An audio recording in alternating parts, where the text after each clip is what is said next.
Rede de Parcerias Mato Grosso do Sul. Conectando nosso estado ao futuro.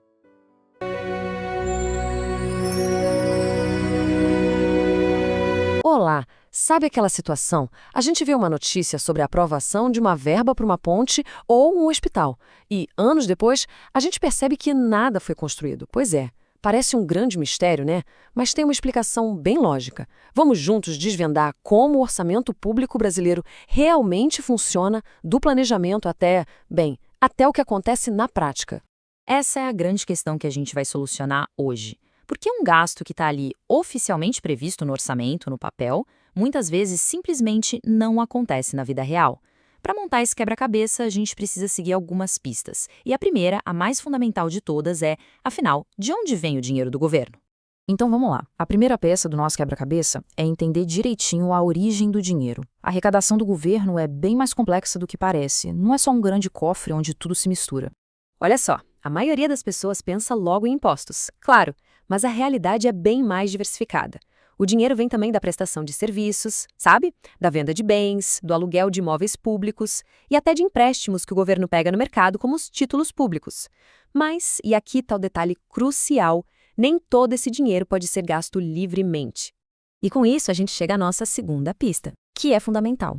Uma parte desse dinheiro todo já chega com um destino certo. É como se ele viesse com um carimbo, sabe? Um carimbo dizendo, use apenas para isso.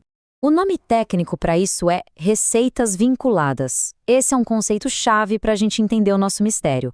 Isso significa que a própria lei já define onde uma parte do dinheiro deve ser gasta, o que limita bastante, mas bastante mesmo, o poder de decisão do governo. Vamos ver uns exemplos práticos para ficar mais claro? Um ótimo exemplo é o salário-educação. É uma contribuição que as empresas pagam e que, por lei, só pode, única e exclusivamente, ser usada para financiar o ensino fundamental. Não dá para usar para construir uma ponte ou pagar outras contas. O destino já está travado, é fixo. Outro exemplo bem claro é a CID, aquela contribuição que está embutida no preço da gasolina. O dinheiro arrecadado com ela também tem um carimbo específico. Tem que ser usado na construção e recuperação de estradas, em infraestrutura de transporte e também em ações para proteger o meio ambiente. Simples assim. E essa rigidez não para por aí, não. Mesmo a parte do dinheiro que não é vinculada tem um piso de gasto obrigatório. A nossa Constituição, por exemplo, exige que o governo federal invista pelo menos 18% de toda a sua arrecadação de impostos em educação. É uma regra poderosa que limita ainda mais o que dá para fazer com o resto do dinheiro. Agora sim, chegamos à peça-chave do nosso quebra-cabeça. O ponto que explica por que a aprovação de uma verba no orçamento não garante de jeito nenhum que ela vai ser gasta. A resposta está numa diferença fundamental entre autorizar e obrigar. E este quadro aqui mostra a diferença crucial. É aqui que tudo se encaixa. No Brasil, o nosso modelo é o autorizativo. O que isso quer dizer? Significa que o Congresso dá uma permissão, como se fosse uma chave, para o governo gastar, mas não é uma ordem. Já em outros países, tipo os Estados Unidos, o modelo é impositivo.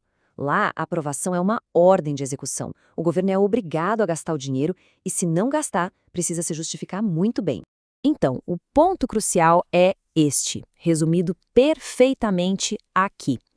No nosso sistema, tirando aquelas despesas obrigatórias que a gente já viu, ter uma verba no orçamento é só o primeiro passo. É uma autorização para gastar, não a certeza de que o gasto vai de fato acontecer. Pronto, com todas as pistas na mesa, agora a gente consegue juntar as peças e finalmente entender por que aquele projeto que vimos no noticiário às vezes nunca sai do papel. E aqui o mistério se resolve.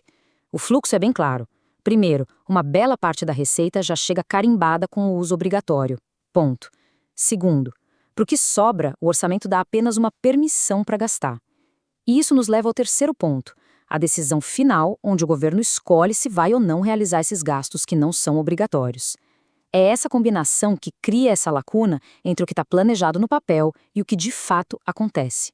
E tudo isso nos deixa com uma reflexão importante, né? Se grande parte do orçamento que não é obrigatório é apenas uma permissão e não uma ordem, a forma como a gente acompanha e cobra a execução desses gastos se torna ainda mais fundamental. Entender essa mecânica toda é, sem dúvida, o primeiro passo para um controle social mais efetivo.